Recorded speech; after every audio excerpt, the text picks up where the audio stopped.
Hola, a continuación mostraremos un video donde se describan algunas de las capacidades cognitivas del hombre y sus procesos biológicos en el cuerpo. Sistema nervioso central.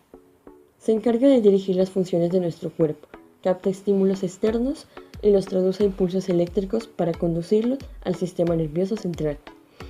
Este genera una respuesta. Está constituido por encéfalo y médula espinal, protegido por la dura madre, aracnoides y pia madre. Segundo, sistema nervioso periférico. Está formado por nervios y neuronas que se extienden fuera del sistema nervioso central hacia los miembros y órganos del cuerpo. Se divide en sistema nervioso somático, formado por fibras nerviosas periféricas y fibras nerviosas motoras. Se compone por nervios espinales y craneales. Sistema nervioso autónomo. Se activa involuntariamente por centros nerviosos situados en la médula, tallo e hipotálamo. Este a su vez se divide en sistema nervioso simpático, que se encarga de la activación, y el sistema nervioso parasimpático, que se encarga de la relajación. Proceso cognitivo de la atención.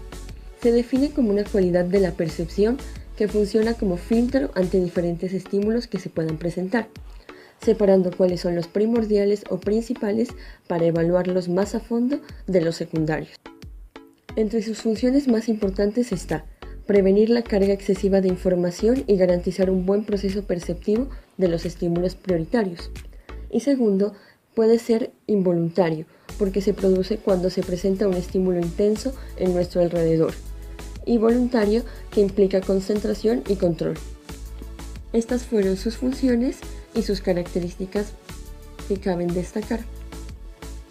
Segundo proceso cognitivo, la visión.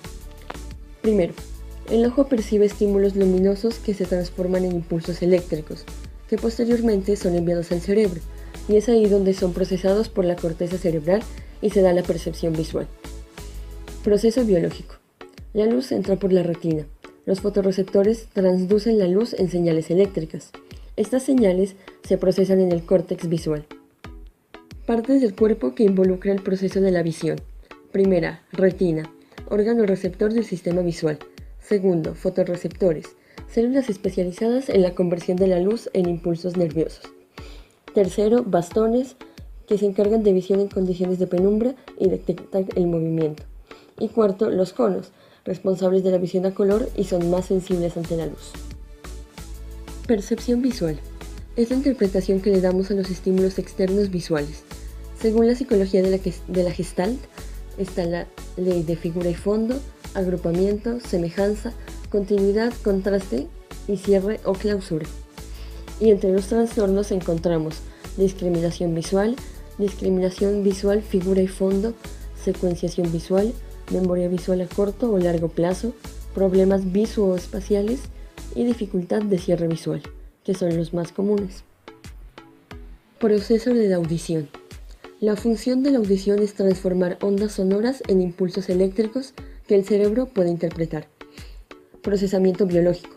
El sonido entra por el canal auditivo y hace vibrar el tímpano. Estas vibraciones se desplazan por la cadena de huesillos hasta la cóclea, lo que produce que el fluido que ahí se encuentra se mueva.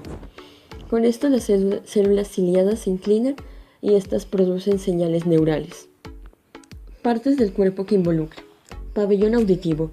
Partes visibles del aparato auditivo.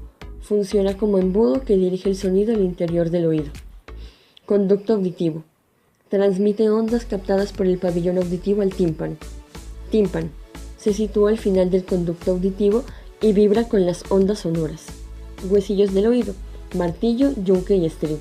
Transmiten las vibraciones al interior del oído. Ventana oval. Membrana que recubre la entrada de la cóclea y por aquí pasan las ondas sonoras. Trompa de Eustaquio. Conecta al oído con la parte del paladar. Además, asegura la nivelación de la presión del tímpano para que no se recargue. Cóclea. Es aquí donde las ondas sonoras se transforman en impulsos eléctricos. Nervio auditivo. Transmiten la información que entra por la cóclea al oído interno y posteriormente al cerebro. El vestíbulo. El vestíbulo es el órgano del equilibrio. Registra los movimientos corporales para mantener el equilibrio.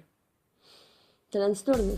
Entre ellos encontramos sordera de transmisión, otitis, osteoponfiosis, sordera de percepción, reagrupa, hipercusia, presbiacusia, acúfenos o tinnitus. Proceso del lenguaje. Es la forma en la que el hombre o los animales pueden comunicar ideas y pensamientos que tienen.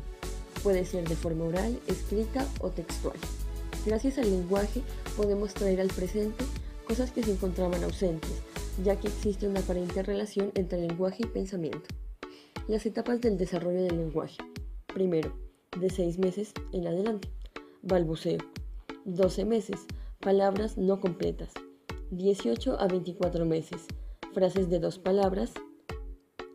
2 a 3 años. Nuevas palabras cada día.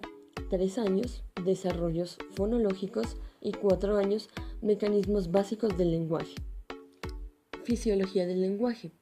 El hemisferio izquierdo se encarga de analizar secuencias de estímulos, mientras que el hemisferio derecho analiza configuraciones y formas espaciales geométricas. Existen 2 áreas en las que se lleva a cabo el lenguaje. Área de Wernicke.